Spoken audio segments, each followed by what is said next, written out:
Where are you from? I'm from Hungary, Budapest. Budapest. Yes. So how did you come to be in San Francisco? I came here in 2007. I was homeless. Oh, okay. And you were already homeless before you came here? yeah. In Hungary you were homeless? No, I traveled the United States quite a few years before that. Oh, okay. I came to San Francisco because I've kind of had like a dream to come to San Francisco. Oh, really? Yeah, Like I always said it's a magical the city. hippies and the flower power thing? Pretty much. Oh, okay. Yeah. So when you got here, was it completely different than you expected, or was it about what you expected? In this city, if you haven't seen it before, you will. So I didn't know what to expect. So you didn't have any preconceived notions? None whatsoever. All I knew that I had a couple of crafts in my hand. I'm a mechanic, auto mechanic, Auto ASE mechanic. certified, Okay. and also a lineman and an electrician. Oh, okay. So I figured, between those three, I should be able to, come up on something. But you And didn't, apparently. I Well, you did. actually started my own little company. Oh, did you? Yes. I became a C10, which allows me to pull permits. And I worked. I had my own little company, small jobs, small remodeling. Mm-hmm. And it worked out great for about a year. Okay. And then what happened? And then one day, I was pulled over by the police department. And I accumulated 5 tickets on my driver's license. Parking tickets? 2 speeding tickets, 1 seatbelt ticket, and a couple of jaywalking tickets, which, I didn't even... Jaywalking. You actually got a ticket for jaywalking. I know, huh? I've never known anybody get a ticket for jaywalking. Well, Were you being like really obvious or something, or how? Actually, I passed the crosswalk like 3 feet, but the police just wanted to pull me over to check on me. This is like an excuse. Since I crossed the line, police immediately cited me with something. But anyway, I collected these tickets, and one day I'm driving my car down on a mission, and I just spent all of my money on material from E&D, the little electrical supply house on Mission and 13th. And so I pull out, the police pulls me over, and they've taken my truck because they told me, said, you have to go see the Majesty because you owe them money. And so after I got out of jail, I found out that now I got a $3,000 towing fee on my truck. I go pick up my truck, trying to pick it up, and they've taken everything off of my truck, stole everything. Really? All my material, all my tools, in the police compound. How about that, apples? Wow. And so I pretty much folded my own company because I couldn't get any credit to finish my jobs. And this happened about a year and a half ago. Okay. And I lived in a shelter system, but I can't do it anymore because the rules that they have is worse than jail. And the people who run these shelters used to be homeless people.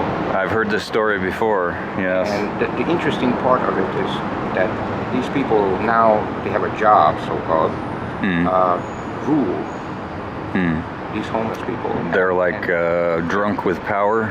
Totally. Power hungry is always. And if they can guilt you for one way, so not let you in and sleep in your bed, they will do so.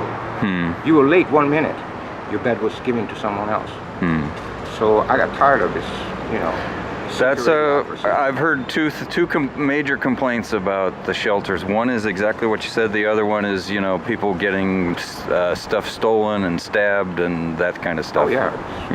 That's if anything, you find junkies in the bathroom, and then fire department has to come in and wake them up. And, it's pretty sad. But so are you on the street now? I'd rather sleep on the streets because this way I don't have to worry about bed bugs.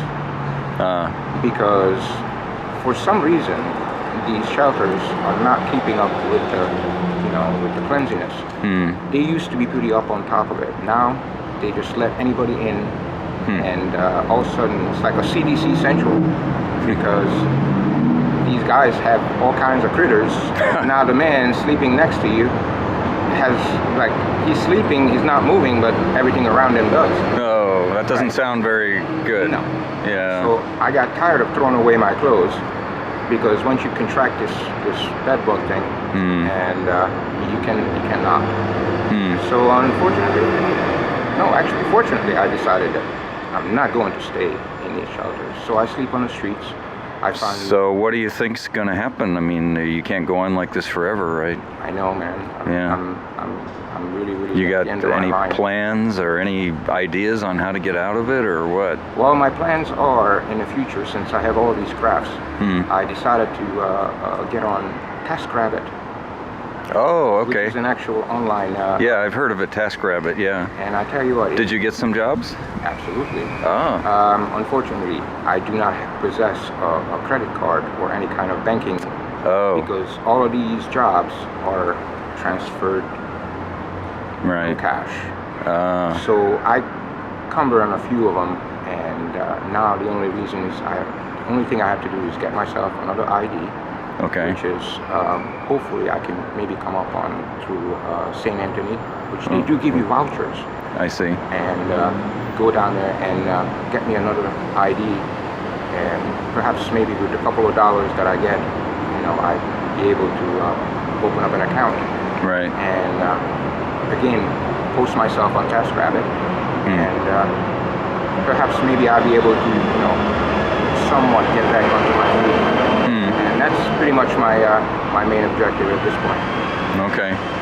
And then eventually from there work your way back to some kind of apartment or something to get off the street. Absolutely. Yeah. Because out here, these guys, when you add drugs to humanity, it takes away the human from the person, and what else is left? Yeah. Primal instinct. Do you ever regret your decision to come to San Francisco? Do you ever think about leaving? You cannot ever regret anything you do. The only thing you can do is accept it and go forward. Okay. Because sitting there complaining, I'm sorry, I'm so bad, and complaining to yourself will not get you anywhere. The only way you can actually go ahead is to somewhat accept what happened to you and continue and make it better. Because every day you wake up, you take a fresh breath of air, you have a chance. Everything else is given, my friend. Everything else. Okay. And yours is to make what you can. So tell me about Budapest. Should I go visit? Is it a nice place to visit? Budapest is one of the places that people come to even. Used to be part of the Soviet bloc, right? Yeah. Were you were there then, I assume? Absolutely, actually. Yeah. I left my country in 1988. Okay. Right before, a year before communism actually collapsed. So how did you manage to get out? Was that hard? Well, put it this way, I was given a gift, and I used this with my grandparents' help. I used to play instruments. Oh, okay. I played with the violin for 8 years and the viola for 4. And I ended up actually playing in a small 72 people in an orchestra. Oh, wow. We were able to travel in Europe. They Ah. gave us a passport for this particular reason. Okay. And my father in 1988, June 28th, sent me a ticket to come to America. And I already had a Western visa that you could leave the country with. So you sort of just defected? Is that? Pretty much. Yeah. And Okay. when I came here, I used the 1984 Ronald Reagan Act, putting families back together. Okay. And my father, who also was a political refugee in this country 4 years before me, the old INS is what they used to call Right. International, was it? Naturalization Service. I forget what the I was for. Yeah, now it's Homeland Security. It's all changed. Oh, yeah. And so anyway. Immigration and Naturalization Service. Yes, That is that's correct. what it was. Yes. So September 14th of 1988, I was given a pass to perhaps maybe get a Social Security card and maybe continue living in the United States. Basically given a pass. Okay. And because I was 3 months before my 18th birthday. Huh. So I got lucky. Uh-huh. And so my father let me stay in this country. A couple months later, I was able to pretty much leave my parents, and I ended up traveling to Ohio Okay. Cleveland, Ohio. Why Ohio? Just random? The Hungarian people are, quite a few Hungarian, Oh, in Ohio? people live in Cleveland, Ohio. I didn't know that. Yes, sir. Huh. Between Youngstown and Cleveland, there's quite a few thousand people.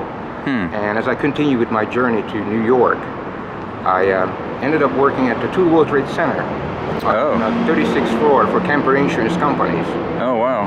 Yeah, to me, the dearest for those towers, and I feel sad for all the people who perished. You weren't there at the time. No, I wasn't. Yeah. I left, this was in 1990. I worked for Kemper Insurance Companies for about 3 years, right before the first bombing actually happened.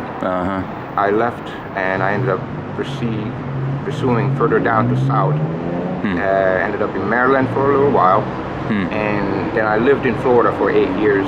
Florida, okay. Yeah, Hollywood, Florida. Hollywood, And yeah. That's I've where heard of that. that's where I came upon my first craft, which was a lineman craft. Car alignment, yeah, suspension and stuff like My that. boss allowed me to. Actually, he sent me to school, and I was nothing but a ditch digger at the time.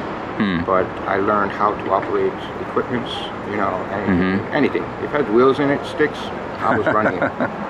And so he's seen all my, drive. So he giving me all this, opportunity to become, a craftsman. And a little less later, I decided that I don't want to do high voltage anymore because it's very, very scary. When you don't even have to touch it, it will jump on you. Oh, yeah. Right. So I figured I should be an electrician. And he giving me another opportunity to become an electrician. And I ended up pulling wires, load counts, installing panels. And with this knowledge, 4 years later, I was able to come up on a small jobs as installing walk-in coolers and walk-in freezers for a Patel family in Orlando. And so after that, I pretty much giving my little company to my friend who lived in Orlando, and I continued moving to Texas. Texas? Yes. Okay. Dallas, Texas. Okay. I lived in Wichita Falls for a while. Okay. Traveled every day 147 miles just to go to work, because out there is just really not that much of a work. You have to go to the city to get jobs. Right. And I met a lady there who lived in Oregon. Oregon, okay. Yeah. And I ended up in Oregon somehow. My goodness. You're like hopscotching all over the United States. But with always a reason. Right? So, of all these places you've been, what's your favorite? Do you have a favorite? San Francisco. San Francisco's your favorite? Yes. Even I'm down and under, and I feel like, sometimes it makes me wonder why I chose this place. But San Francisco indeed is a magical place. I don't advise anyone to come to this city without anything in your in your backpack. Otherwise, you might find yourself on the streets very quickly. And definitely the rent here is quite high. Yes. But there's a reason for that. Yes. Once you understand it and be able to match it, you'd be surprised what you can do. Absolutely. So, anything else you want to say before we wrap up this interview? Carpe diem. Carpe diem. Okay, that's good. Okay, well, thank you very much.